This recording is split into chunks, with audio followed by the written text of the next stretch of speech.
America ও ইসরায়েলের রক্তচক্ষু উপেক্ষা করে মধ্যপ্রাচ্যে কি তৈরি হচ্ছে নতুন বিশ্ব ব্যবস্থা? সৌদি আরব, তুরস্ক আর পাকিস্তানের ঐতিহাসিক সামরিক জোটে এবার যোগ দিচ্ছে চিরশত্রু ইরান। ন্যাটোর আদলে গঠিত হতে যাওয়া এই মক্কা প্রতিরক্ষা চুক্তি কি চিরতরে ধ্বংস করে দেবে মধ্যপ্রাচ্যের যুক্তরাষ্ট্রের প্রভাব? বিস্তারিত জানতে শেষ পর্যন্ত দেখুন। বিশ্ব রাজনীতির মঞ্চে এক যুগান্তকারী পরিবর্তন লক্ষ্য করা হচ্ছে, যেখানে অনুঘটক হিসেবে কাজ করছে মধ্যপ্রাচ্যের টানা সংঘাত এবং যুক্তরাষ্ট্রের ভূ রাজনৈতিক প্রভাবের পুনর্বিন্যাস। এই পরিবর্তিত পরিস্থিতিকে কেন্দ্র করে সৌদি আরব, তুরস্ক ও পাকিস্তান যৌথভাবে গঠন করেছে ঐতিহাসিক মক্কা যৌথ প্রতিরক্ষা চুক্তি, যা আন্তর্জাতিক পরিমণ্ডলে ইতিমধ্যে ইসলামিক ন্যাটো নামে অভিহিত হচ্ছে। পশ্চিমা শক্তিগুলোকে বুড়ো আঙুল দেখিয়ে মধ্যপ্রাচ্যের ভূ রাজনীতিতে এক নজিরবিহীন ও বিস্ময়কর মোড় ঘুরিয়ে দিয়েছে ইরান। দীর্ঘদিনের অসমাপ্ত সমীকরণ বদলে দিয়ে আঞ্চলিক নিরাপত্তা জোটে নিজেদের অবস্থান জানান দিতে যাচ্ছে এই দেশটি। ইরানি পার্লামেন্টের সংবাদ সংস্থার প্রধান মেহেদি রাহিমির তথ্যমতে বহু আকাঙ্ক্ষিত মক্কা প্রতিরক্ষা চুক্তিতে যোগ দেওয়ার জন্য আনুষ্ঠানিকভাবে আমন্ত্রণ জানানো হয়েছে ইরানকে। তেহরানও অত্যন্ত গুরুত্বের সাথে এই প্রস্তাবটি মূল্যায়ন করছে। মেহেদি রাহিমি এই ঘটনাকে ইরানের একটি বিশাল নৈতিক জয় হিসাবে আখ্যা দিয়েছেন।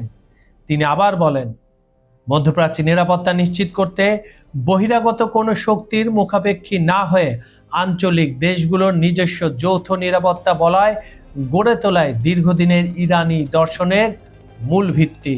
7ই আগস্ট মক্কায় আয়োজিত এক ঐতিহাসিক সম্মেলনে সৌদি আরবের ক্রাউন প্রিন্স মোহাম্মদ বিন সালমান, তুরস্কের প্রেসিডেন্ট রিসেপ তাইয়েব এরদোগান এবং পাকিস্তানের প্রধানমন্ত্রী শেহবাজ শরীফ এক যুগান্তকারী ত্রিপক্ষীয় সামরিক চুক্তিতে স্বাক্ষর করেন।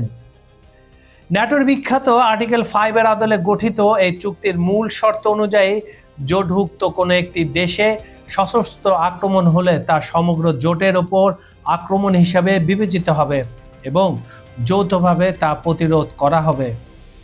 মূলত পাশ্চাত্য শক্তির উপর নির্ভরশীলতা কমিয়ে মধ্যপ্রাচ্য ও মুসলিম বিশ্বে একটি স্বাধীন ও সুদৃঢ় প্রতিরক্ষা বলয় গড়ে তোলাই এই জোটের প্রধান লক্ষ্য। এই নতুন জোটে ইরানকে যুক্ত করার বিষয়ে পাকিস্তান শুরু থেকে ইতিবাচক ও সক্রিয় ভূমিকা পালন করে আসছে। মূলত নিজস্ব প্রভাব বৃদ্ধি ও আঞ্চলিক স্থিতিশীলতা জোরদারের লক্ষ্যেই ইরানকে অন্তর্ভুক্ত করার পক্ষে জোরালো অবস্থান নেয় ইসলামাবাদ।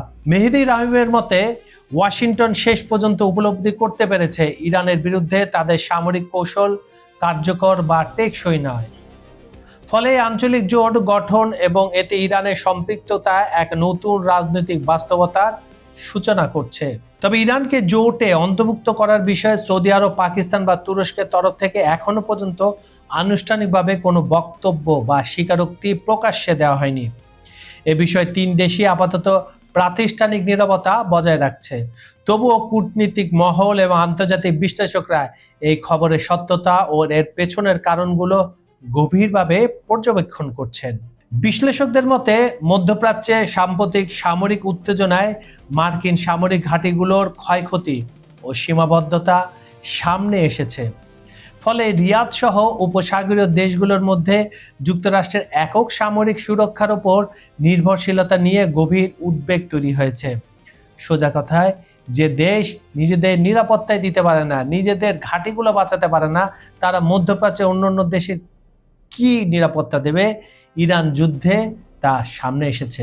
যদি সত্যি ইরান শেষ পর্যন্ত এই জোটে আনুষ্ঠানিকভাবে যুক্ত হয়, তবে তা মধ্যপ্রাচ্যে আমেরিকার সামরিক ও রাজনৈতিক আধিপত্যের উপর বড় ধরনের আঘাত হানবে। আমেরিকা ও ইসরায়েলের রক্তচক্ষু উপেক্ষা করে এই বিশাল প্রতিরক্ষা বলয় গঠিত হলে তা বিশ্ব রাজনীতির শক্তির ভারসাম্য পুরোপুরি বদলে দেবে। ফলে মধ্যপ্রাচ্যে বহিরাগত প্রভাব চিরতরে শেষ হয়ে একটি নতুন ভূ রাজনৈতিক যুগের সূচনা হতে পারে।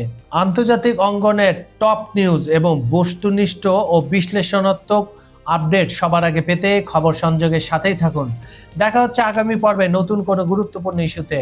বিশ্বজুড়ে ছড়িয়ে থাকা আমাদের প্রিয় দর্শক, সবাই ভালো থাকুন, নিরাপদে থাকুন। আল্লাহ হাফেজ।